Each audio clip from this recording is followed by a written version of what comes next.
संकल्पावर चर्चा चालू असताना एक अतिशय आनंदाची गोष्ट म्हणजे शेवटी राज्याचे उपमुख्यमंत्री आमचे नेते एकनाथरावजी शिंदे साहेब यांच्या सूचनेनुसार कामगारांचं काही देणी आहेत, 7वा वेतन आयोगाच्या संदर्भात जी देणी आहेत ती ताबडतोब त्वरित मिळाली पाहिजेत अशा प्रकारची इच्छा आम्ही आमचे उपमुख्यमंत्री एकनाथरावजी शिंदे साहेब तसे प्रशासनाचे प्रमुख आयुक्त आणि इतर प्रशासनाच्या प्रमुखांच्या बरोबर माननीय महापौर यांच्या नेतृत्वाखाली त्यांच्याकडे मागणी केलेली होती।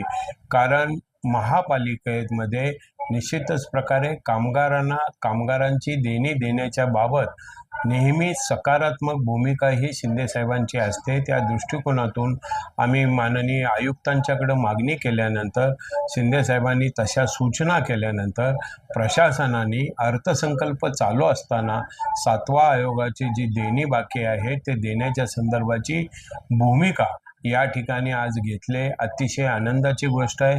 या ठिकाणी परिवहनचे कामगार असतील, महापालिकेचे कामगार असतील, सर्वांना या ठिकाणी देणी मिळणार आहे।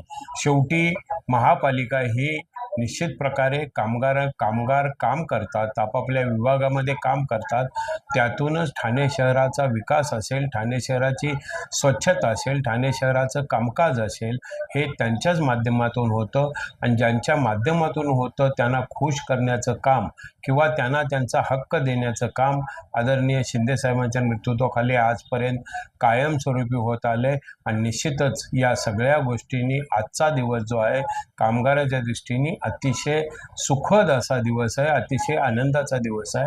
एवढीच या ठिकाणी मी आपल्या समोर घोषणा करतो। सर, एकूण 5 हप्त्यामध्ये ही तिसरा हप्ता मिळणार, पण जे बाकी होतं आता जे अर्थसंकल्पाची परिस्थिती एकंदरीत पाहता जे बाकी होतं देण्याची भूमिका या ठिकाणी प्रशासनाने घेतलेली आहे, ही गोष्ट आनंदाची। आणि सर, परिवहनच्या महापालिकेच्या कर्मचाऱ्यांना 2 हप्ते मिळाले, आता ठाणे परिवहनला सर्व मिळणार।